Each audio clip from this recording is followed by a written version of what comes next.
Welcome, everybody. Welcome, everybody. This is the Living Crystal webinar for Europe on the 8th of March. And we have an initial question. Are there any negative or even positive side effects if using or practicing with the Living Crystal? Jake? Yeah, so there are numerous positive side effects when working with the Living Crystal device.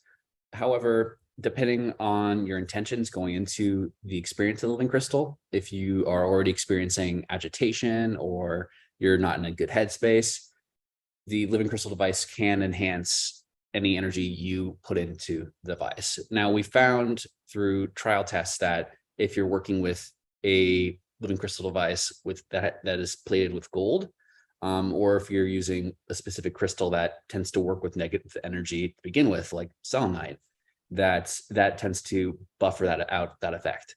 So in general, it's best to come into and practice the Living Crystal device when you're already in a good headspace, and so that it's amplifying and working off the top from that.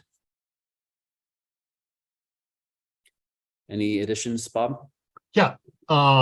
When we ship the devices out, you get two links to two exercises, one of which is sometimes referred to as the secret smile technique. And what this does is this works to put your emotional and energetic background into a very positive sensation and therefore mind state.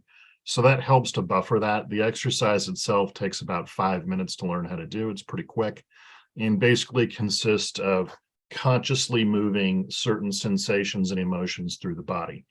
At the end of that, you combine all of those, you end up feeling great, hence the term secret smile. And then that works as an excellent warm-up, if you will, for working with the device.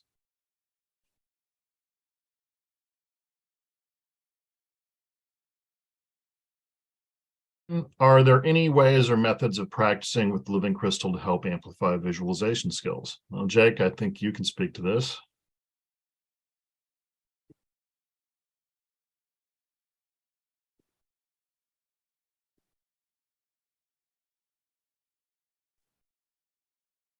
Can you speak to the question, Jake, about visualization? Yeah, so, there are tons of ways you can use the Living Crystal device for visualization. One of which is very much like the classic Kasina exercise that is used in more Vedic practices, where you can work with the Living Crystal device with your eyes slightly open, not fully open, but just very slightly open, and hold a soft gaze, peripheral gaze, whilst working with the device. So, for example, here I have my Living Crystal unit right here. And I can just practice with it, turn it on. And so then what I could do is I can start kind of softly gazing at the device, opening up my peripheral vision, and then tune into the Living Crystal device's energy. Now, the very first thing I may notice and start to tune into when working with the Living Crystal device is the vital effect of the energy, right? Feeling the physical sensations I am sensing in the space between the Living Crystal device and my hands and my palms. Now, our palms and our fingers are some of the most sensitive parts of our body to pick up and tune into energy. So when tuning with the Living Crystal device, you can play and fluctuate with your hands and tune it to a spot that feels comfortable. Now, you can also use the Living Crystal device for the building ball exercise, which is another fantastic exercise for learning sensitivity and conductivity to energy. Once you are developing sensitivity to energy through the feeling gate, which is the easiest way to first access and connect with the Living Crystal, then it's much, much easier to connect with it through the visual gate. So once you're feeling it through your hands kinesthetically, then you may start to notice and feel that there are an outline or layers and some sort of vibratory feeling to it. And the visuals may also act that out that way as well. Now, if you are familiar with astral energy, that's where you may have more vivid visions come from the living crystal device or from a meditative practice. So the vital energy is going to look more like a silvery outline. Now, when you're working with it at the astral level, part of that's going to depend on you and the visualization skills you already have. And so that's if we're working with the raw like energy. So if you just want to work with it closed eyes and then tune into the living crystal device, it can help you tune into a specific image or picture that you're trying to tune into or maintain a solid fixtured form. One difficulty a lot of people have when they're doing any type of visualization exercise is having a more fixtured, solid image that's stable with whatever they're trying to visualize. The living crystal device provides a energy signature and provides an anchor point for you to have much more stable visualizations, which will help you in any type of meditative, yogic, or esoteric exercise, since that's fundamentally the foundation for any of those types of practices. Whether you're into Chinese medicine or yogic arts, the living crystal will help you with the process of visualizing each step of the way to help you succeed with those respective systems. Anything to add there, Bob? What I would say is you have to keep in mind the living crystal is essentially an amplifier. So whatever energetic or meditative modality you use in your normal practice, it's going to improve that. Now, as a functional matter, most of what the living crystal does is at kind of the mental level of existence. So for a lot of out-of-body type experiences, it works exceedingly well. We know this additionally, having worked with some relatively high-level remote viewers, that they've gotten really good results as a result of this. Additionally, it does generate a little bit of what is sometimes called astral or sensation-based energy. Now, this is quite interesting because in conventional yogic theory, you have to have a physical body and breath to generate that kind of energy. Interestingly enough, the living crystal does this, and it's not a living, breathing body. So exactly how that's happening, we're not exactly sure. We have put the device in a laboratory setting, and the only radiation it's generating is a little bit of a magnetic field. But the magnetic field generated by the home computer you use or your handheld device actually generates a much stronger one than the living crystal does. So it's clearly generating something that is similar enough to what the body generates on its own that it allows you to do things much easier. I like to make the analogy of conventional yogic practice is the equivalent of body weight exercise, and that works great. But the addition of the living crystal is very similar to using a barbell system. It's just additional production or resistance that over time through the stress adaptation cycle allows you to improve your results. So yeah, man, just whatever system of meditation you use, simply use the device in your proximity. And usually within a few minutes to a few days, most people notice a pretty significant improvement.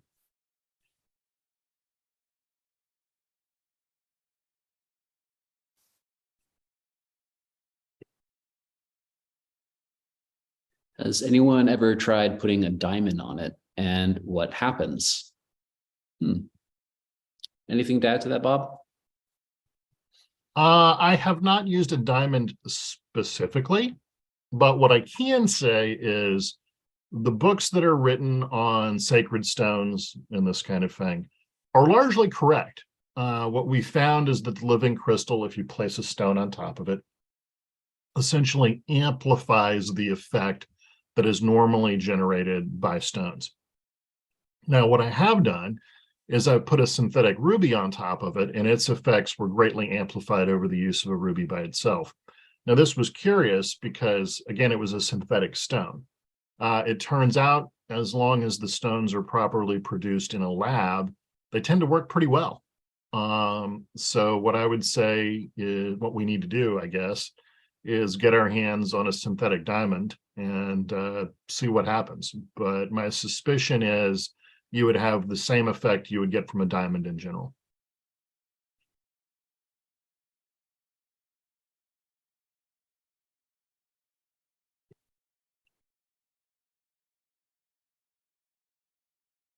Let's see. So the question is, what happens if one works with Akasha or loads a stone and put it on top of it? Jake, here you go. So whatever energy you tend to input into the stone or crystal you're working with tends to get amplified when working with the living crystal device. Now, like Bob mentioned earlier, we're not like it generates its own field respectively. And if you work with the Akasha or have that ability to work in a deep meditative state that facilitates Akasha, then this device amplifies that considerably. Now, whether you are able to also mentally transfer into the stone for an Akashic-like effect to happen through the process of samadhi is up to the ability of a practitioner. Now, what I can say is that the living crystal will help you and create a bridge for that exercise, but it's not going to do all the legwork to be able to mentally transfer into an object and create that bridge and go into the Akashic trance through concentration. So we could go into the different forms of Akasha respectively, like letter E or letter umlaut U or umlaut O, or we could go there. So yeah. Any thoughts on that, Bob? Absolutely. Amethyst in general works pretty well for this, for generating earthly Akasha. Now, in this case, what's interesting again is the stones don't have to be very big. And that was a big surprise. It turns out that whatever these things do to mimic these different energetic forms, size is not much of a limitation. Now, if you load a stone, it's much more effective. And that's one of the curious things about the living crystal, is that even if you're just using a plain glass ball like this, if you push a given energetic form into the ball, the living crystal device begins to mimic that energy very effectively. Also, it has an interesting effect of dropping people into trance relatively quickly. And this has caused us to reevaluate what is required to perform single-pointed concentration exercises. The conventional view on this was that this was a training effect, but it took several weeks for people to learn how to focus their mind, basically. Well, as it turns out, a big part of that is focusing your attention requires a certain kind of energy that the body doesn't have much of. And the living crystal, interestingly enough, generates more of that energy, or something close enough to it, that most people can engage in single-pointed focus within a handful of sessions, versus normally it taking a month to 6 weeks. So yeah, it's a pretty interesting piece of equipment. Yeah. And the effects of the living crystal device with working with different forms of Akasha vary significantly. Here we have the living crystal device with amethyst on top of it. And to me, it reflects more of the umlaut A feeling or letter E, right? Depending on how you want to tune into it and pull energy through. So I hope this kind of gives you some base idea of how the amethyst can kind of help you tune into the Akasha feeling and energy more, especially if it's not an energy you're not quite yet familiar with. Using amethyst with the living crystal may be one of many different effective bridges to start getting into the Akashic trance and the Akashic feeling. So don't know if John is effective, is like an advanced practitioner of different Kabbalistic letters or forms, but you can work with different letters respectively with the living crystal device, and the effects will be much more pronounced. Let's say if you're working with umlaut O, then you're going to find that the sensation of Akasha as opposed to feeling solely like a separation of the bodies and being tranced, it's gonna feel more of a raising effect, and your consciousness and your point of awareness will start elevating, as will your energy centers. Just go up your spine, up, and you'll notice yourself effectively going through the process of transforming lower energies into higher energies, and past your crown into more finer and finer forms of light. And this isn't really a process. It's a natural process of the energy itself. And the living crystal, once you initiate that energy for even a few minutes, then the living crystal device is going to hold that umlato energy, and that process of raising energy through you is going to naturally occur and keep proceeding. And it's not something you have to facilitate. It's going to enact and work and pull that caustic frequency through on its own. So be careful with this, because it can make one more lazy for practice. And so it's good to know that this is an amplifier, and this is also something that can run these energies independently of your own will once you set them in place, and once you go from the inertia and go from 0 to 15. Then it's going to be on autopilot. So it can be effective if you're experimenting with doing different letter combinations, and it's hard for you to focus on more than one letter at a time. It can be helpful for running a letter in the background while you're facilitating or doing another practice or meditative art. Yeah, there's infinite possibilities with using the living crystal device. Yeah, what I can add to that is a technique I like to use is I use the living crystal to generate a certain energetic form. Okay, that energy builds up. I play with that for a few minutes. Then I turn the device off and I work on amplifying the amount of energy generated to the same level. When that begins to fade, whether that's through pranayama or better focus, what have you. Once that begins to fade, I turn the device back on.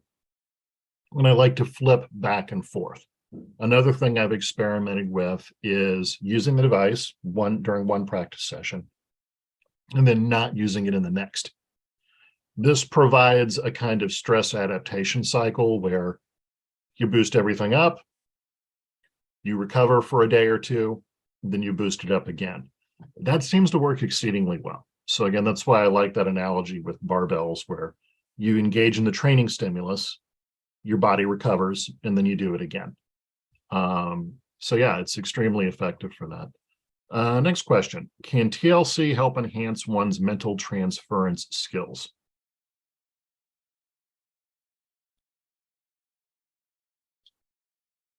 Yeah, absolutely. It can help with the mental transference exercise. Besides IAH, it works across, and at any point you need to work on a concentration exercise or have more concentration, then simply running the living crystal device and spending even a few moments with it can make a huge difference. One of the biggest obstacles that we face on a day-to-day basis throughout everything else that's happening around us is that there's so much static in our environment and at work, between loved ones, relationships. So there's constantly things that are not facilitating or helping you be more meditative, more concentrated, or equanimous. So when you work with living crystal device, it can be an anchor for you to have that and to, again, have more mental transference in other areas of your life. Now, going specifically to a mental transference exercise, where, like, say, samadhi or having a single point of focus, it's very easy to use the living crystal device and focus on the living crystal itself, or the object that's placed on top of it, or the object placed under it, and focus on that. Or you can focus on concentrating instead on a single object. You can also use it to bridge into concentrating and assimilating with the field effect of the living crystal. So you can then learn to concentrate on frequencies and feeling and your other sense gates effectively. So it also bridges into these other areas. So the next question adds to like whether like how many living crystal gadgets would be like most optimal. And I think Bob, you made a really great analogy where with resistance training, where the more the more weights you put on a barbell, the more strength gains you get, respectively. So I'm wondering what your thoughts are on that. Yeah, I've experimented with up to 5 of these one time, which was a little bit much, to be completely honest with you. Now, let me start by saying that the worst of negative effects we found with the device to date have been someone leaving it on overnight while they're sleeping, and they wake up in the morning with a slight headache. As its most pronounced effect is to expand that mental energy, mental sphere around you. If you do this for an extended period of time, or what I like to refer a very high velocity, that can be a little uncomfortable. Headaches, usually the worst of it. And again, this isn't a migraine, it's just a very mild thing that sometimes happens. Now, what I have done is I've put 4 of these devices in the 4 corners and then placed a 5th device in front of me to work with directly. Now, what I did in this is a take upon the equilibrium exercises from the Golden Dawn or from Franz Barden's system. So the 4 devices that I put in the corners, I established earth, air, fire, and water energy with to create equilibrium in the space. And then I focused on the single device in center. This greatly enhanced the results for a given exercise I was doing. And it created an interesting kind of containment effect upon the area that I was in. And the room that I was in was about 2 to 2.5 meters square. So it was a pretty decent sized space. What I've also done is put 4 devices in the corners and put the same energy into each one of them. And this resulted in a very high velocity or amplitude of whatever energetic form I was working with. In terms of what's optimal, I'd strongly advise working with a single device initially, just so you can get used to it and see how it influences your practice. Having more of these, of course, allows for a higher amount of energy. But what I found was that when I was working with multiple devices, it took me a month or 2 to become acclimated to that amount of energy. So again, it's like any other form of exercise, basically.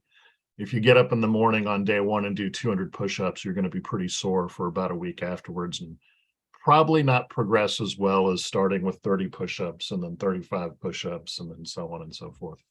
So did that answer your question?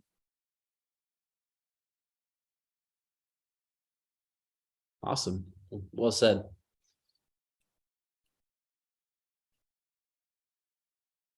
Right. Another good question.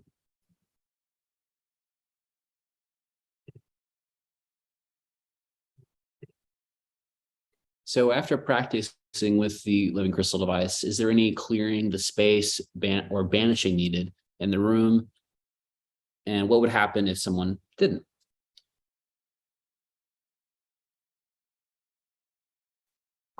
As a general rule, anytime you generate a large amount of energy in a space, it's a good idea to clear it out afterwards.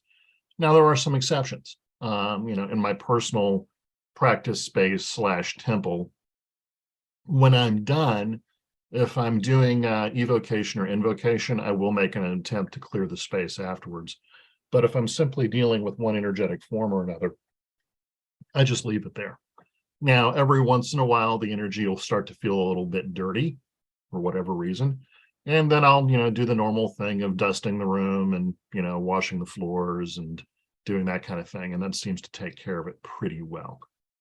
Keep in mind, as an energy amplifier, it really has to do with the kind of practice you're engaging in. So if you put one of these, say, in your personal gym space to help out with your athletic performance, I just leave it there. I don't think there's an issue with that. On the other hand, if you're engaging in practices like physical evocation, of course, you're going to want to clear the space out comprehensively afterwards. So I would say it depends. with the normal suggestions involving just good housekeeping. When a room gets dirty, you have to clean the room. I think that works pretty well. Jake, do you have anything to add to that?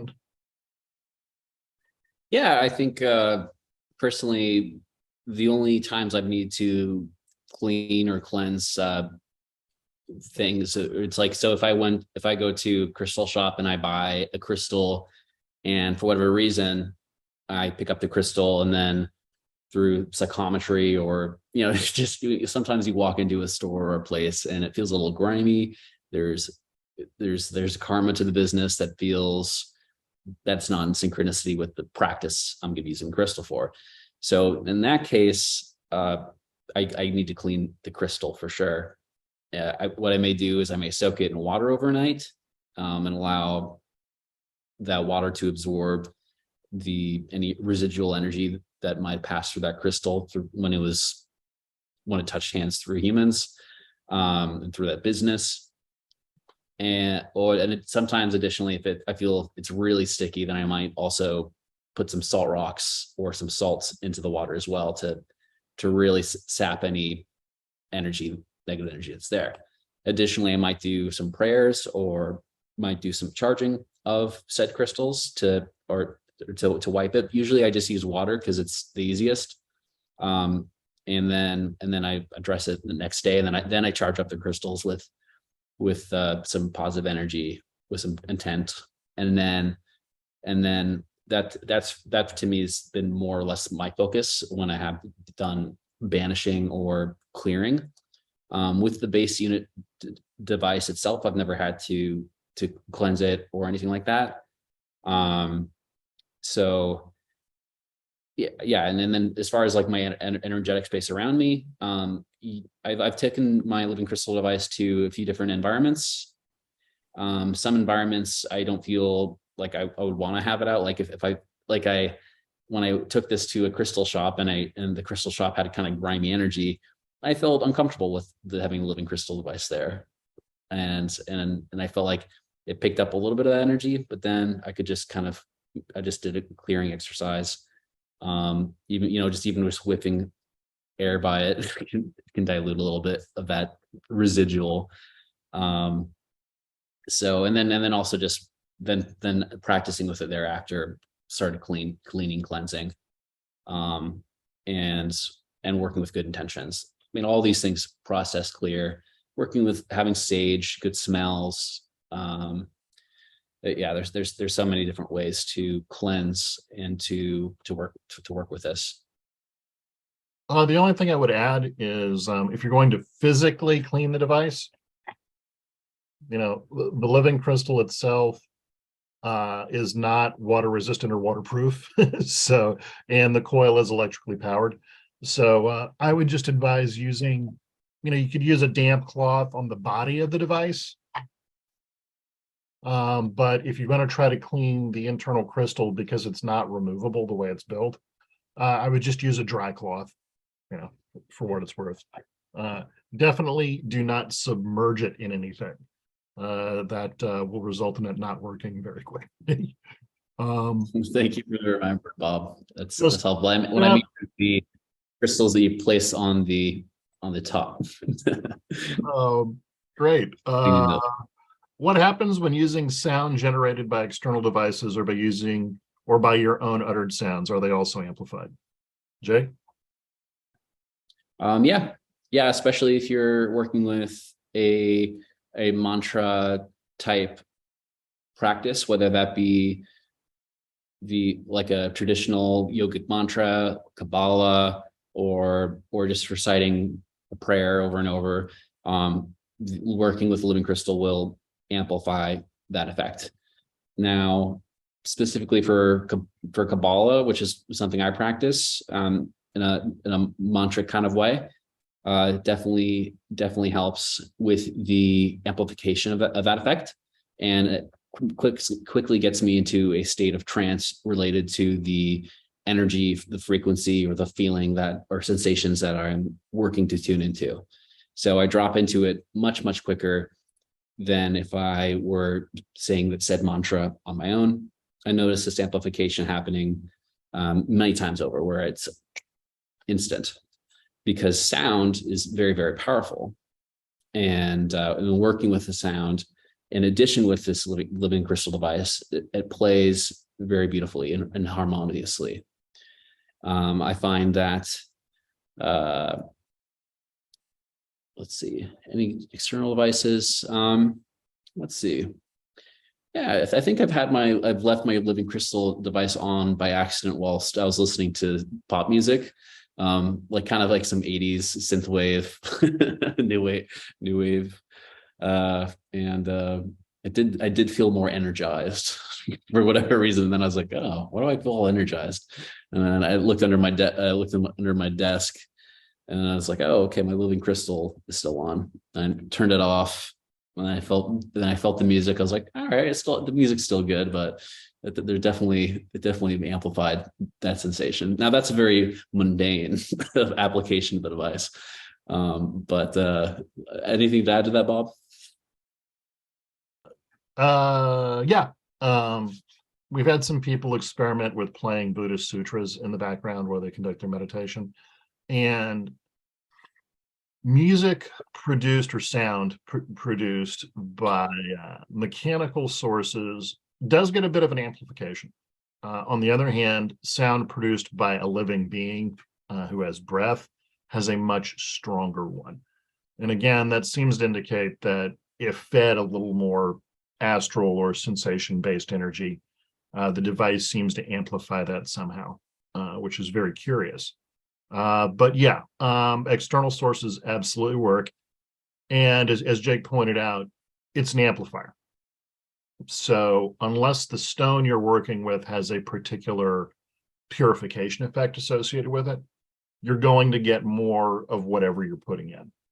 And that has resulted in some comedic side effects occasionally that we won't get into too much here. But an imaginative individual can figure out how to use this for a variety of purposes. Indeed, indeed. Let's see. Here's a curious question: like, are living crystal devices environmentally friendly? Yes, actually. We have a variety of them available in wood, ceramic, and plastic. They're manufactured using current manufacturing best practices. So in terms of an electronic device, they're about as simple as you get. There are no esoteric materials used in their construction. So now the one thing you can do is you can use a rechargeable lithium ion battery if you like, and that'll save you a little bit of money over a long period of time. Some people do have some concerns about how lithium is mined and processed, but there's nothing in here that requires the use of anything endangered or particularly exotic. It is simply an interesting take on some very old technology that probably goes back to the time of the Egyptians. But we're doing this on a micronized scale, whereas they were doing this on an industrial scale.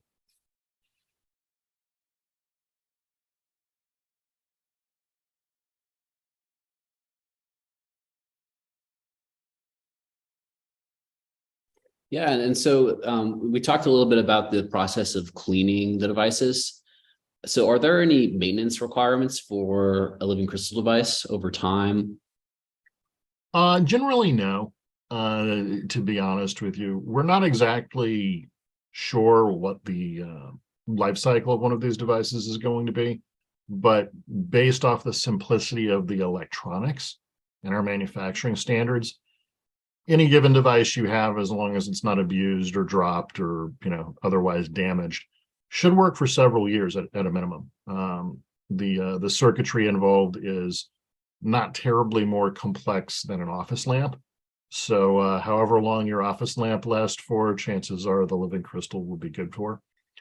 In terms of maintenance, as a user, the only thing you need to do is change the battery when it stops working. Depending upon the quality of the 9-volt battery used, most people report getting anywhere from 40 to as much as 70 hours of use out of the device per battery. So again, if you're using it a lot in, say, a clinical setting, like in an acupuncture studio, you're probably going to want to go with a rechargeable battery. If, on the other hand, you're using it for personal practice, even an hour a day, well, then one 9-volt battery could be good for up to 2 months. So yeah. Yeah. And so, and what can people do to help go through the process of choosing which of the living crystal devices is best for them, like the wooden, the ceramic, or the standard? It's largely a matter of personal preference. In terms of its energetic performance, there doesn't seem to be much of a difference, if any at all. What I would say is the wood is going to tend to absorb more of the ambient energy in the background wherever it's used. The ceramic, less so, and the plastic version, even less so. So what is interesting is that classically speaking, plastic devices were considered energetically inert. They weren't considered things that could absorb an energetic signature of their own over a long period of time. It turns out the living crystal generates enough energy that we found some of the older base units, the plastic actually absorbed a charge. And that was really a huge surprise because absolutely nobody saw that coming. So other than simply your personal choice, I'd say any one of them will work just fine for any given application. Okay, so John's asking, provided one can manifest the energies at an astral level, is there a way to manifest energies at a physical level? What we found is that placing an 8-sided object on top generates almost exclusively mental energy. A 6-sided object generates much more astral than mental energy. And a 4-sided object, so like a 4-sided pyramid-shaped crystal, for example, or a cube, generates more of a vital type energy. And again, this is very curious because normally astral and vital energies are only associated with living, breathing bodies. So we're not quite sure what that mechanism is, but that seems to be the best way to do it.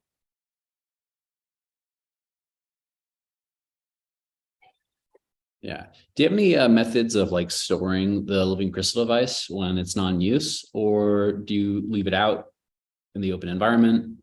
What are some different ways or procedures people could treat their living crystal device, depending if they're using it more casually or in a temple space? Right. In my temple spaces, I just leave it out. You know, those areas are pretty contained. I don't have to worry about it a whole lot. In my personal living space, I just power it down. That said, the device comes with a very lovely box. That's works quite well for storage. Now, this is made out of paper. You know, it's cardboard construction, but that works pretty well. I've seen other people use a padded or lined bag, and that helps provide a little bit of cushioning. The only thing I would say is if you're going to take the device anywhere, just make sure you separate the ball from the device itself and store them in separate places, because depending upon how you carry it around, the ball can bounce around and potentially damage the device if it's not, you know, held in one place. So I have a backpack, and what I do is I put the device in the main compartment and I put the ball in one of the front compartments, and that works just fine.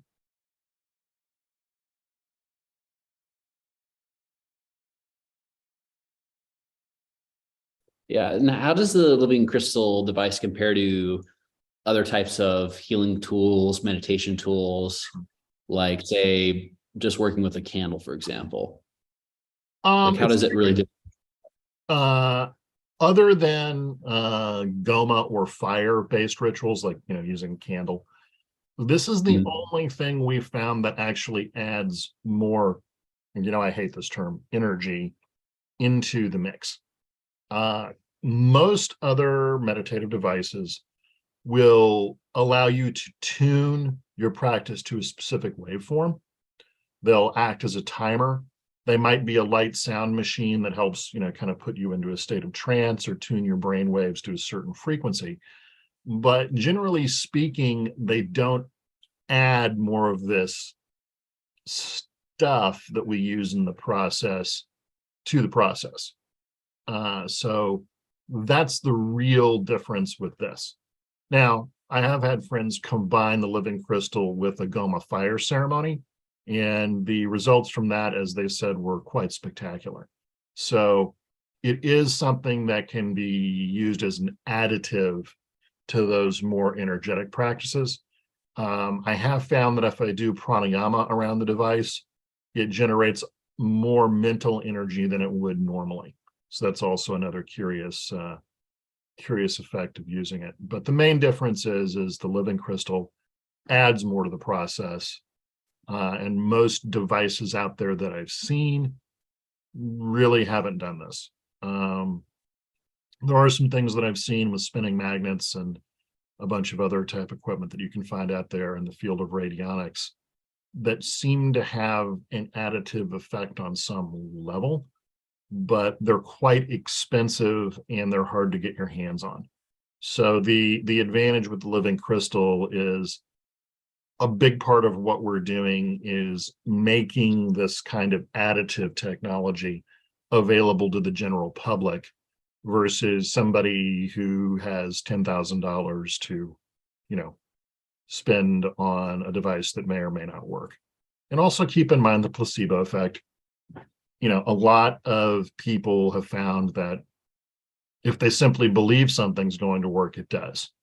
And that's where the living crystal really surprised everybody who was involved with the project, because none of us expected this to work at all. And it did, which was really, really, really, really surprising. So, what are some thoughts about using the living crystal device in conjunction with, like with your plants or with children or pets or friendly, like family relationships, loved ones? So, how does this device work when working with other people, either as a healer or just to enhance people's well-being, reduce anxiety, stress? What are some ways people could apply this In a healing environment, it's super effective. It really reduces the workload on the practitioner because you're directing the energy and it's enhancing what you're personally producing. So for that environment, strongly advise. When it comes to working with loved ones in just in a general environment, what I caution people on is the nature of free will. It's very easy when you know how to do these things to control your environment and by extension, the people in it. What I will tell you is when people do that, even people with no training at all, who are not interested in esoterics or meditation or yoga or Reiki or energy work, they're incredibly sensitive to somebody attempting to manipulate them. And so my advice is don't. If it's an active thing other people are working on, or if you're using it to improve the ambience, say in your shop, or reduce your workload as an energy healer, Reiki practitioner, acupuncturist, body worker, those are all completely benign applications because people are coming to you for a given service. What I would say is in terms of working with others, you always need to do it with consent. And while I'm not aware of any negative health effects of the device that would impact a child's development, they're not really capable of giving consent either because they're not fully formed human beings. So I would say, unless you're using it for healing or to help with an illness, I would say, yeah, you know what? Just being a better parent's probably a way to go. Jake, you have anything to add? Yeah. I think I mean one curious thing I found is when using the living crystal device with plants, I've placed it in front of a few plants and tuned into the effect of that. And I noticed that when I connect with plants normally, either through mental transference or doing tree qigong or any type of meditative exercise with plants as living animals, beings, especially when it's out in forest or there's a cluster of different plants and they have their roots seated in the soil. I tend to notice that there is a field effect and that the consciousness of those plants kind of forms collectively. Mhm. Even though each of the plants is individuated, there's also a collective energy feeling. What I've noticed with the living crystal device is when I introduce it to plants, that it kind of the plants themselves pick up on the living crystal and tune into it. And when I tune into the living crystal as it joins in with this field of plants, that also adds a very interesting effect of mental transference into this field of consciousness with the plants. When I placed it next to, say, like a house plant or plants that are more, they're not really connected with other plants because they're in a pot, I've noticed that they really enjoy it much more than say if I just place a normal quartz crystal into the soil of a house plant. I feel that there is almost like a toroidal field that is created, and the plant really appreciates having a living crystal device near it, either on the soil or outside of the base of it. Just having it in proximity seems to have a pronounced effect. One thing I can So add is if you're an alchemist or herbalist, placing one of these devices in your herb closet really charges up the effect of the medicine stored therein. Now, I'm not making a medical claim here. Please keep in mind, this is not an FDA approved device. You don't want to get into the whole radionics FDA debacle business. But what I can say is when I've applied the device to, say, spagyrics and just left it on for several hours for a few days, the end product was much stronger than it was without the use of the device. So that's very curious. So if you're into natural medicine or herbalism or anything like that, it certainly enhances the effects of those plant-based compounds. okay, John asks, can any spirits attach or feed off of the living crystal device if there's any residual energy on it? I would say no more so than any other item that has a lot of residual energy. So if you're talking religious iconography, say in a church or a temple someplace, some people have noticed that spirits tend to hang out around that a little bit more than than otherwise. What I would say is, again, depending upon the nature of your practice, clearing a room or establishing equilibrium or the four corners or the four towers or whatnot, or the four elements beforehand is good practice. And clearing the space out afterwards, if it's not something you want to leave generating all the time, is probably a good practice as well.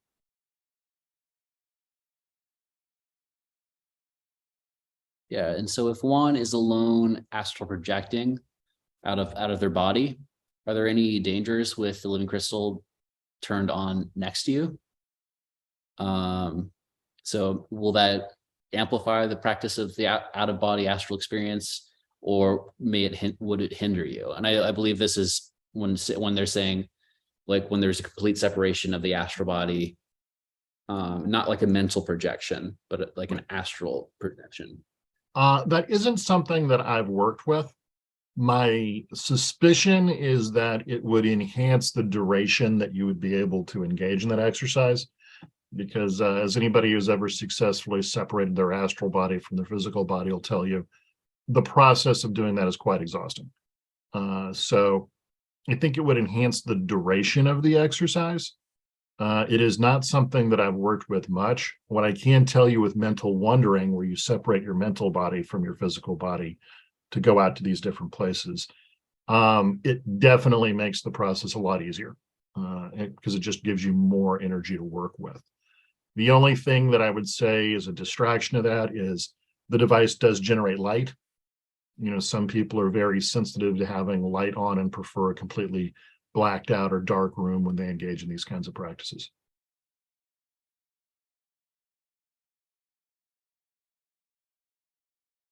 Yeah. So what are some other ways the living crystal device can be used for spiritual growth or even personal growth for that matter? Can it be used to enhance creativity and improve productivity or help with anything related to enhancing intuition, psychic development, doing lucid dreaming? Again, as an energy amplifier, it's going to make most of these things easier. One of the things that isn't very well understood in metaphysics is the role of the thing that powers these processes. Whether you're talking vital energy because you want to engage in the miracle of the smashing of the bricks with iron palm practice, or you want to engage in energetic healing, which is more of an astral level effect, or simply mental wondering, something has to power all of those processes.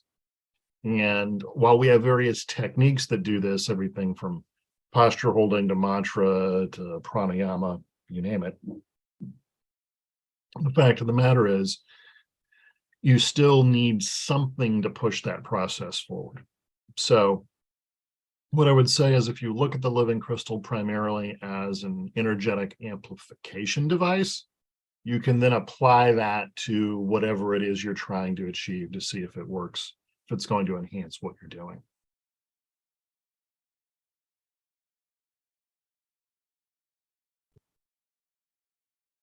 And would the living crystal device enhance any sigils or symbols associated with mastery of a meditation exercise or a framework for spiritual development? We've had excellent results with simply placing sacred geometry or sigils just on top of the device and even near the device at its base. And people have gotten really good results from that. It seems to make whatever energetic form those are generating much more potent. So yeah, my suspicion is for that particular application, it would work very well. And again, using sigil magic, it's an interesting experience when using the living crystal, because you can do it either using one of the shaped 4, 6, or 8-sided shapes on top of the crystal and simply placing the sigil next to it, or just putting the sigil on top of it. Either way, it seems to work pretty well.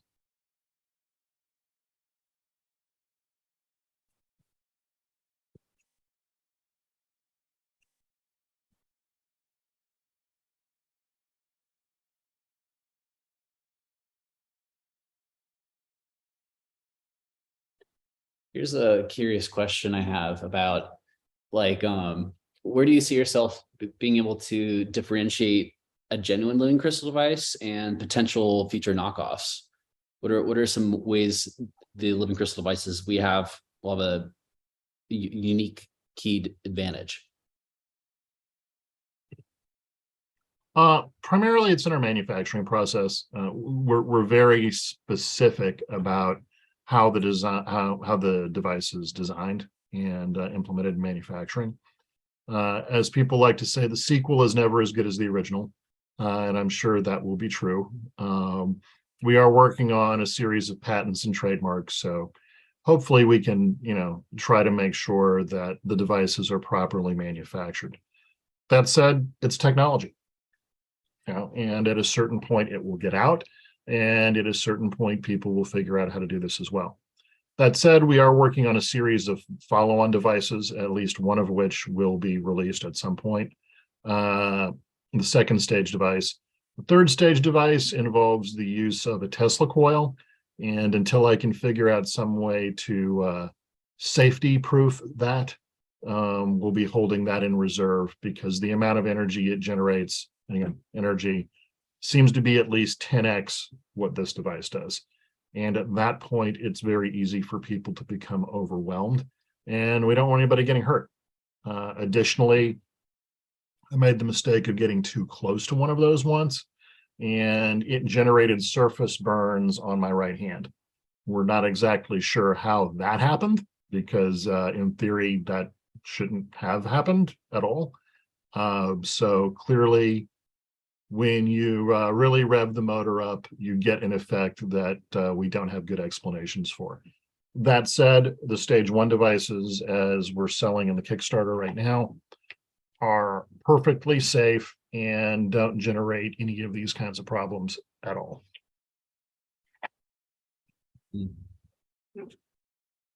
Yeah. And so what's a way to check that your living crystal device is an authentic one, right? That it's not a knockoff in future. Has that a process we've worked over? No, actually, that's something we're working on. It'll probably have to do with markings internal to the device and the sourcing of where some of the subcomponents come from. Obviously, for trademark and copyright reasons and things involving patents, I don't want to get any more into that. But suffice to say, we will have a way of determining where and by whom all of our devices are created.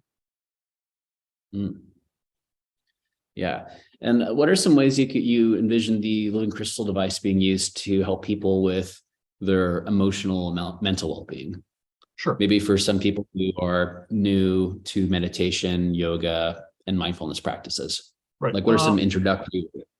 Right. Every device is going to come with 2 instructional blocks of material. One, the secret smile type exercise, and another one is a take on the build the ball exercise. This is kind of the doorway to a lot of esoteric practice because, as it turns out, training clairsentience, or your sense of sensation or touch, is one of the fastest ways to engage and learn the meditative process. Because it provides you more of what you need to do these things, it lowers the bar for practice, so people aren't having to spend weeks at a time to get a base level effect. So when I first learned Tai Chi many moons ago, my Tai Chi teacher said it took 3 years for people to be able to feel the energy. Well, if it takes 3 years to learn how to do something, most people probably aren't going to do it because, let's be honest, they have lives, they're busy, they've got other things to do. The living crystal, on the other hand, it can take anywhere from a few moments to maybe a week at most. So that's a huge leap forward in creating an audience or allowing a much broader audience to engage in these practices. And so that's ultimately where I'd like to see it go, is it become a standard piece of equipment that many people use to enhance their learning experience. And the fact that it enhances the results as well is just really an added bonus. Yeah, fantastic. So we're getting close to the top of the hour. So if any of our participants have any more questions, this would be a great time to enter them before we start gradually hopping off. For now, I'm curious, has anyone been practicing and using the living crystal device for balancing their chakras or for like spiritual purposes that are more yogic in nature? Absolutely. Yeah, we've got a few beta testers out there, and they've all reported that it takes them a fraction of the normal amount of time it would take to get into that particular energetic form. Whether it increases their ultimate results or not, verdict's kind of out on that, but it makes the process of tuning into what they're doing and dropping into that state much easier. And that in turn saves time. So if you can get done in 20 minutes of practice what would normally take you an hour, well, this now allows you to do other things. And so, like I said, we're going to have fun over the next few years figuring out exactly what the limitations are of this technology. Fantastic. And have you noticed that the living crystal device can be used in conjunction with allopathic and homeopathic therapy to help people in the process of healing any physical ailments? Um, Has that? yeah, I have to tread a careful line here so we don't get into the whole medical claims business. Mhm. What I can say is that with spagyric and herbal compounds specifically, the effects of a compound that have been charged by the living crystals seem to be much more pronounced. And that's all I can say without running afoul of the various regulatory folks out there. So I'm not making a claim as to the treatment of any specific illness or a physical problem. Yeah. Do you reckon that it could be used it could be helpful in conjunction with allopathic medicine for someone who might be going through some type of treatment process as in conjunction, like in the same sense, meditation or Reiki or another type of alternative medicine might be helpful? To the extent that it provides you more energy to do things with, absolutely. To the extent that it helps your sense of mental well-being when combined with the proper techniques, absolutely. And if you're going through a serious illness and you're tired all the time or you're depressed, hey, that's a big deal. Just that change in mindset alone in many studies is shown to be incredibly helpful. So that's as far out on that limb as I can climb, I'm afraid. But I would say that in terms of your overall energetic levels and your sense of mental well-being, when combined with the appropriate technique, it's absolutely effective. Awesome. Awesome. So we're at the top of the hour now, and I believe that was the last question. So for now, I'd like to thank everyone who showed up for our presentation on the living crystal device. The Kickstarter is still live and going well. We've well passed our threshold and our goal, and we're excited for more people to join in on this really exciting and revolutionary project. Yeah, this video will be posted on YouTube and our various media. If you go down to the text portion of the video below, you will find links to the Kickstarter, links to 60Skills, my program, links to Jake's program as well. And if you have any questions or want to learn a little bit more, just reach out to us. And we really appreciate all the support. We've had a wonderful experience with the community so far and really look forward to great things to come. So Jake, thank you for joining us today. And John, thank you for showing up and asking such great questions. And I hope to hear from everybody soon. Great. Thank you, Bob. Not a problem. Train hard and be well.